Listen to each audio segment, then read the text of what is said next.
पिंपरी चिंचवडच्या भोसरी MIDC परिसरामध्ये सोनसंदेशच्या दागिन्यांची चोरी झाली आणि या प्रकरणी पोलिसांच्या गुन्हे शाखा युनिटने 24 तासांच्या आत चोराला अटक केलेली आहे। आरोपीकडून 16,92,000 रुपयांचा मुद्देमाल जप्त झालेला आहे।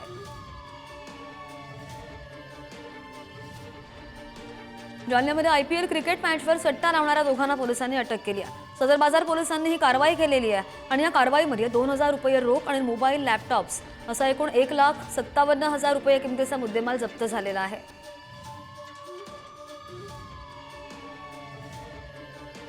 बनावट कागदपत्रांच्या आधारे जन्म प्रमाणपत्र देणाऱ्या दोघा जणांविरोधात बीडच्या शिवाजीनगर पोलिसांनी गुन्हा नोंदवलाय आणि या संदर्भात भाजपचे नेते किरीट सोमय्या यांनी नुकताच बीडचा दौरा केला। या दौऱ्यानंतर प्रशासनाला जाग आलेली आहे आणि कागदपत्रांच्या छाननीनंतर ही गंभीर बाब समोर आली आहे। ठाण्यामधील संतापजनक घटना उघडकीस आली। कल्याणमधील खासगी आश्रमशाळेमध्ये 2 अल्पवयीन मुलींवर अत्याचार झाल्याच्या घटनेमुळे खळबळ उडाली आहे।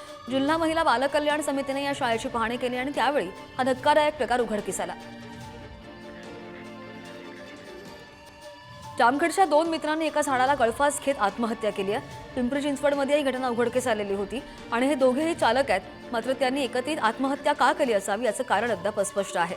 मोशीमधील निर्जन स्थळी दोघांनी एकाच झाडाला एकाच वेळी गळफास घेऊन आत्महत्या केली।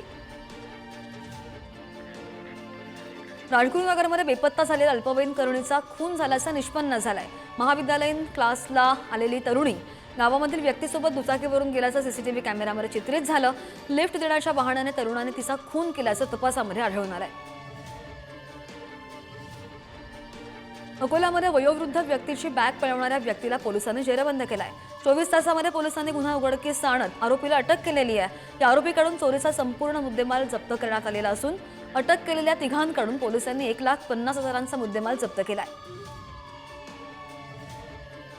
पश्चिम बंगालमध्ये खून आणि दरोडा प्रकरणामध्ये सहभागी असलेल्या आरोपीला पोलिसांनी अटक केली आहे। मुंबईच्या गुन्हे शाखेच्या युनिट 1 ने ही कारवाई केली आहे आणि या आरोपीला चौकशी करण्यासाठी ताब्यात घेतलं असता त्याने गुन्ह्याची कबुली सुद्धा दिली आहे। हिंगोलीमधील बोलडा शिवारामध्ये एक अज्ञात मृतदेह आढळून आला आणि बाभळीच्या काटेरी झुडपामध्ये हा मृतदेह आढळून आल्याने परिसरात एकच खळबळ उडाली आहे।